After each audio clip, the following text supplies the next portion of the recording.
안녕하세요. 치매 환자 가족을 위한 오디오북 치매를 부탁해 진행자 김수희입니다.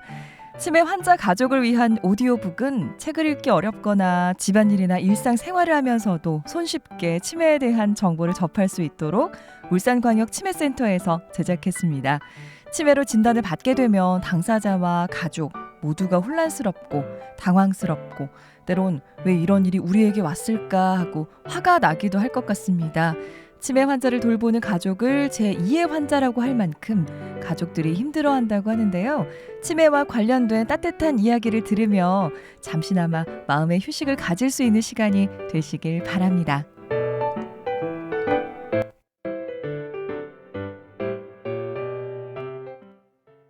첫 번째 이야기, 할머니와 네 마리 동물들.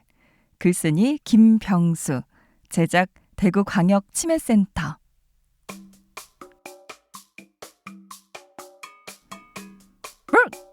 안녕하세요. 저는 멍멍이에요. 저는 친구들과 함께 할머니 집에서 살고 있어요. 날쌘 고양이 냥냥이, 힘센 닭 꼬꼬기, 사람들 말을 잘 따라하는 앵무새 앵앵이, 그리고 가장 똑똑한 나 멍멍이까지 우리는 할머니의 오랜 친구랍니다. 할머니는 시골집에서 혼자 살고 계세요. 할머니가 아니었으면 우리는 이렇게 잘 자라지 못했을 거예요.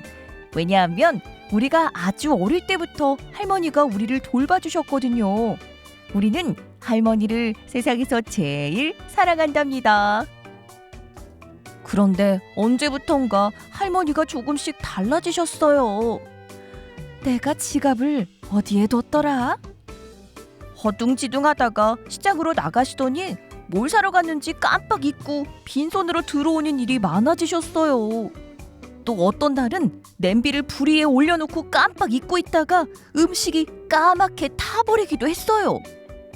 아이고 이런, 내가 냄비를 언제 올려놨지? 할머니는 자꾸 깜빡하는 일들이 많아지고 있어요. 옛날에는 그런 일이 없었는데 말이에요. 이대로는 안 되겠다. 우린 대책 회의를 열기로 했어요. 할머니가 잠든 밤 마당에 모두 모였지요. 요즘 할머니가 어딘가 달라진 것 같지 않아? 내가 말했어요. 맞아. 어제는 할머니께서 아침에 모이를 주시고 1시간도 안 되어서 또 모이를 주셨어. 나한테 밥 준 걸 기억 못 하시나 봐. 앵앵이가 말했어요. 그리고 요즘 아침인지 밤인지 잘 모르시는 것 같아. 아침에 먹어야 하는 약을 밤에 드시더라니까. 꼬꼬기도 말했어요. 무슨 일이 생긴 게 틀림없어. 냥냥이가 말했어요. 그래서 말인데 아무래도 할머니가 치매인 것 같아. 내가 조심스럽게 말했어요. 치매? 그게 뭔데? 친구들은 눈이 휘둥그레졌어요. 치매는 머릿속에 생기는 병인데 처음엔 자꾸 뭔가를 잊어버리고 실수를 하게 돼. 그러다가 익숙하게 잘하던 일들을 찾지 못하게 되고 결국엔 우리도 못 알아보게 된대. 뭐라고? 그게 정말이야? 동물 친구들은 놀랐어요. 그럼 어쩌지? 할머니가 너무너무 걱정돼. 우리는 눈물을 흘렸어요. 하지만 언제까지나 울고 있을 수만은 없었어요. 우리가 할머니를 도와드리자. 할머니도 우리를 돌봐줬잖아. 맞아. 좋은 생각이야. 우리는 할 수 있어. 다음 날 아침이었어요. 할머니는 약봉지를 손에 들고 지금이 아침인지 저녁인지 헷갈려 하셨어요. 할머니, 제가 도와드릴게요. 꼬꼬기는 우렁차게 아침을 알리는 울음소리를 냈어요. 꼬꼬기가 우는 걸 보니 아침이구나. 할머니는 빙그레 웃으며 아침 약을 챙겨 드셨어요. 할머니가 부엌에서 아침을 준비하는 동안에 냥냥이는 할머니 곁을 계속 지켰어요. 가스레인지에 올려놓은 찌개가 끓기 시작했어요. 할머니는 찌개가 끓는 걸 깜빡하셨나 봐요. 할머니, 제가 도와드릴게요. 뿅!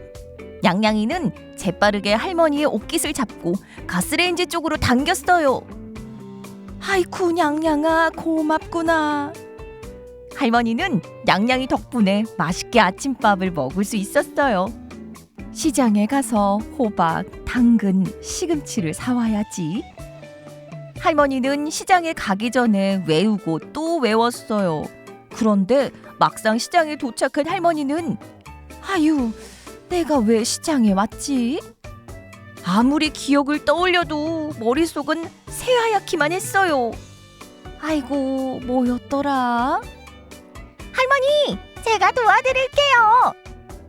앵앵이는 포르르 날아 할머니의 어깨에 앉았어요. 호박, 당근, 시금치. 이렇게 할머니가 집에서 했던 말을 그대로 따라했지요. 아이고, 맞아. 호박, 당근, 시금치를 사러 왔지. 할머니는 앵앵이 덕분에 사려고 했던 것들을 모두 살 수 있었어요. 할머니는 집으로 돌아가다가 길을 잃고 말았습니다. 그런데 가만히 있자. 집으로 가는 길이 어느 쪽이더라? 할머니는 갈림길에 서서 어쩔 줄 모르셨어요. 할머니, 제가 도와드릴게요. 드디어 제가 나설 차례가 되었지요. 나는 앞장서서 할머니를 집까지 안내했어요. 그날 저녁이었어요. 많이 먹으렴. 요즘에는 너희들이 날 지켜주는구나. 아이고, 기특하기도 하지. 우리들은 할머니 몰래 마주보며 웃었지요. 우리는 언제나 할머니를 따라다니며 편안하고 안전하게 보살펴 드려요. 할머니는 치매가 있어도 우리와 함께 매일매일 웃으며 행복하게 살아간답니다.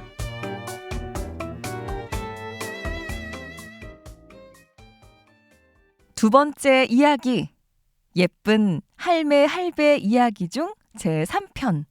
똥으로 벽화를 그린 희한한 사연. 제작 강서 노인종합복지관. 저는 치매 노인입니다. 여기서는 그냥 여러 노인들 중 하나일 뿐입니다. 같은 옷을 입고 같은 침대에서 같은 시간 안에 밥을 먹어야 하고 같은 시간에 기저귀를 갈아입습니다. 좀 느려서 그렇지 밥 정도는 혼자 먹을 수 있는데 옆에서 간병인이 기다리질 못하더라고요. 떠먹여주는 밥을 삼키지 못하고 우물거리고 있으면 이내 국에 밥, 반찬을 다 말아서 먹여줘요. 먹는 낙마저도 사라지는 것 같아 슬퍼요. 제일 적응 안 되는 건 기저귀예요. 제가 오늘 기저귀 때문에 대형 사고를 하나 쳤어요.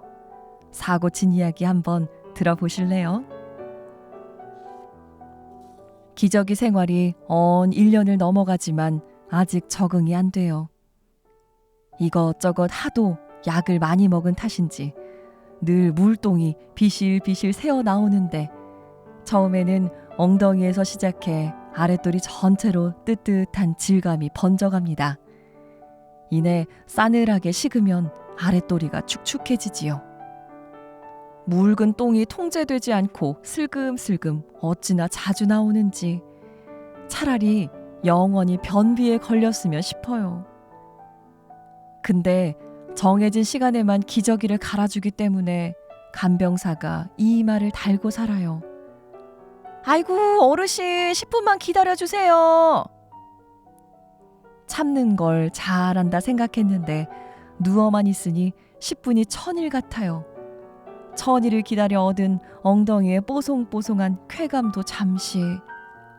속절없이 또 똥이 물같이 흘러나오는데 미칠 지경이지요. 야, 이 똥아 너까지 왜 이러냐. 이제 막 기저귀 새로 갈았는데. 요양병원 짬밥이 1년이나 되니 기저귀에 똥 오줌 누는 건 그나마 좀 익숙해졌어요. 처음엔 변기도 아닌데 누워서 그냥 똥을 누라고 하니 옷에다 변을 보는 느낌이었거든요.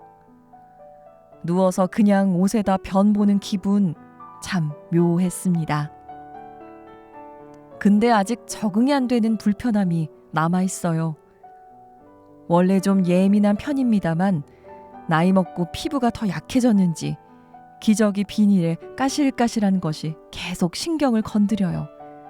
닿는 부위에 발진이 생기니 더 그렇고요. 그런데 말이에요. 변이 새로 침대볼을 적시는 일이 자꾸 생기니 간병사들이 독이 올랐나 봐요. 최근 들어 어찌나 힘주어 기저귀를 휘감고 단단하게 고정시키는지 몰라요. 남들의 절반도 안 되는 허리통이라 곱절이나 많이 휘감는 것 같아요. 숨쉬기도 버겁고 톡 붉어진 비닐 부분이 계속 피부를 찌르는데 아주 신경날이 바짝바짝 섭니다. 병원에 와서는 말을 하지 않아 삿입에 거미줄 치는 것도 가능하겠구나 싶었던 입을 몇 번이나 웅얼거리고 나서야 간신히 토하듯 고함쳤어요. 너 너무 쪼이고 따가워. 조금만 풀어줘. 간병사는 이리저리 내 옷과 기저귀를 만지작대더니 이렇게 이야기해요. 아이고 어르신, 이렇게 해야 변이 새지 않아요. 변이 새면 추운데 다시 목욕해야 돼요. 조금만 참아보세요. 금세 적응돼요. 저는 간병사 말이 일리가 있다 싶어 여러 날을 꾹 참아냈어요. 근데 침대에 누워만 있으니 온통 머리통 신경이란 신경은 까칠한 기저귀란 놈에다 죄다 쏠릴 수밖에 없었죠. 도저히 견딜 수가 없어 이번엔 다른 간병사에게 부탁해야지 싶어 눈을 희번덕이며 간병사 유니폼 끝자락만이라도 보이길 기다리다 외쳤습니다. 선생님, 기저귀 좀 풀어줘요. 저의 다급한 목소리에 놀랬는지 방을 스치던 간병사가 쪼르르 달려왔어요. 그리고 손을 넣는 신용을 하며 뗐다 붙였다 만지작거리더니 큰 선심 쓰듯 내뱉더라고요. 조금 느슨하게 했으니 괜찮을 거예요. 가만히 집중해 느껴보는데 아무런 차이가 없었어요. 이게 사람 놀리나 싶었죠. 에라 모르겠다 하는 마음이 들더라고요. 짜증이 복받치니 앙상하게 마른 가지처럼 오그라진 손이었지만 갑자기 없던 힘이 붙더라고요. 기저귀를 마구 헤집고 쥐어 뜯어버렸죠. 기저귀가 해체되고 나니 나도 모르게 똥으로 손이 가는 거예요. 오늘따라 변이 너무 많이 나왔거든요. 축축함을 견딜 수가 없었죠. 기저귀에서 해방된 김에 똥에서도 해방돼 보자 싶었나 봐요. 온 아랫도리를 장악한 똥을 마구 훔쳐내기 시작했어요. 주위에 휴지도 없는 손에 황칠된 똥을 보자 아차 싶었어요. 너무 당황되니 뜻밖의 상황이 벌어지고 말았어요. 간병사들이 소리를 지르며 급하게 간호사를 부르고 난리가 났죠. 정신을 차려보니 손에 묻은 똥을 침대며 난간이며 온 벽지에도 닦았더라고요. 벽에 똥칠할 정도로 치매가 심해지면 이제 다 된 거라던데 나도 다 된 걸까요? 어쨌든 나름 대형 사고를 친 뒤에 대가를 톡톡히 치렀어요. 기저귀에 손이 가지 못하게 손이 묶였거든요. 허망하게도 말이지요. 손이 자유로울 땐 기저귀의 비닐이 그토록 거슬렸는데 손발 묶이고 나니 오히려 편해졌어요. 내가 할 수 있는 게 아무것도 없다 싶으니 절로 모든 걸 내려놓고 포기하게 되는가 봐요. 이렇게 또 신비한 경험을 하면서 배워간답니다. 오늘의 이야기 어떠셨나요? 첫 번째 이야기, 할머니와 네 마리의 동물들에서는 치매에 걸린 할머니의 일상생활을 도와주는 동물들의 행동을 보면서 마치 치매 환자를 돌보는 가족들이 생각나기도 했고, 네 마리의 동물들처럼 치매 환자를 배려해주고 도와주는 분들이 많아지면 좋겠다라는 생각이 들기도 했습니다. 치매를 이해하고 배려해주는 사회적 분위기가 조성된다면 치매 환자가 안전하게 생활할 수 있고 치매 가족이 부담을 조금이나마 내려놓을 수 있겠죠. 또 두 번째 이야기, 똥으로 벽화를 그린 희한한 사연에서는 요양병원에 입원한 치매 환자가 되어본 듯한 기분이었습니다. 치매 증상이 어느 정도 진행이 되거나 요양시설이나 요양병원에 입원을 하게 되면 기저귀를 착용하게 되는 경우가 있다고 하는데 우리가 무심코 지나쳤던 치매 환자의 행동들이 모두 이유가 있을 것 같다라는 생각이 들었습니다. 여러분들은 어떠셨나요? 치매 환자와 함께 생활하는 것에는 많은 어려움이 생길 것입니다. 그럴 때는 혼자 가슴앓이하지 마시고 보건소 치매 안심센터나 치매 상담 콜센터 1899-9988에 도움을 요청하세요. 그리고 여러분의 몸과 마음도 건강하게 잘 돌보셨으면 좋겠습니다. 치매 환자 가족을 위한 오디오북 치매를 부탁해 대신 읽어드립니다는 여기에서 마무리하겠습니다. 감사합니다.